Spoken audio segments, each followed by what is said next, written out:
మా ఇంటికాడ వదిలేసి వచ్చారు. ఇవాళ సచివాలయంలో ఎవరో బిల్లులు రాలేదని ధర్నా చేసింది. నేను లోపలికి రానియకపోతే వాళ్ళు వచ్చి ధర్నా చేయగలుగుతారా మిత్రులారా? మీరు చెప్పండి.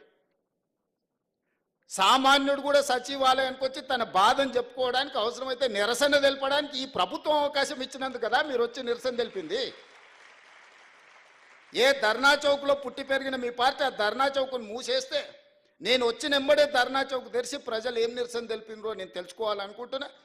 ఆ ధర్నా చౌక్లో నిరసన వాళ్ళ యొక్క సమస్య, ఆ సమస్యను పరిష్కరించడం మా బాధ్యత. ధర్నా చౌక్ ఓపెన్ చేసినందుకు నా మీద కోపం ఉందా, నాకు పట్టు రాలేదా అని నేను అడుగుతున్నా. నేను ధర్నాలు చేయనిచ్చినందుకే కదా మీరు పట్టు రాలేదంటున్నారు. అదే పోలీస్ సిబ్బంది ఒక 11 మంది మాత్రమే మారినాం. ఒక కుటుంబం ఒక 11 మంది మంత్రులు మారిన, మిగతా వాళ్ళంతా సేమ్ అదే వ్యవస్థ కదా. కేసీఆర్, కేటీఆర్, హరీష్ రావు, దయాకర్ రావు ఇట్లాంటి మంత్రులు మారినరు. రేవంత్ రెడ్డి, సీతక్క, లేకపోతే బట్టి విక్రమార్క గారు, శ్రీధర్ బాబు గారు, మా 11 మందిమే కదా మారింది తెలంగాణ రాష్ట్రంలో. ఉన్న వ్యవస్థ మొత్తం అదే కదా. అదే పోలీసులకు నేను ఆదేశాలు ఇస్తే నిమిషాలలో ఇళ్ళకి వెళ్ళి బయటకు వెళ్ళకుండా అందరిని లోపలేసి తాళం వేసి వంగబెట్టి దంచరా? కోదండరాం తలుపులు వలగొట్టిన వాళ్ళు కేటీఆర్ తలుపులు వలగొట్టి ఈపులు వాళ్ళకి దంచరా? నువ్వు చెప్పినావు, నేను చెప్పలేదు. నేను అట్లాంటి విధానానికి వ్యతిరేకం కాబట్టి మీరు బయటకు వచ్చి ధర్నాలు చేస్తూ, దీక్షలు చేస్తూ నన్ను తిడుతురు.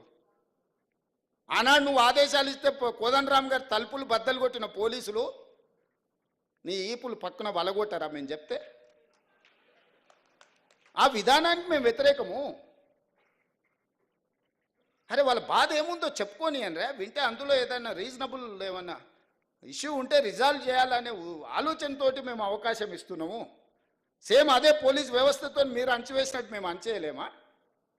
మాకు తెలియదా? ఆ మాత్రం తెలివి లేకుంటేనే 20 ఏళ్ళ అపోజిషన్లో ZPTC, MLA, MLC, MP, party president, ముఖ్యమంత్రి అయిన 20 ఏళ్ళు ఏం తెలియకుండానే ఇంత దూరం వచ్చినా మీరు అవకాశం ఇచ్చారా? గడీలలో వెరగకపోవచ్చుగా, నల్లమల్ల అడవుల్లో వెరిగినాం కదా. క్రూర జంతువులను చూసినాం, సామాన్యులను కూడా చూసినాం కదా.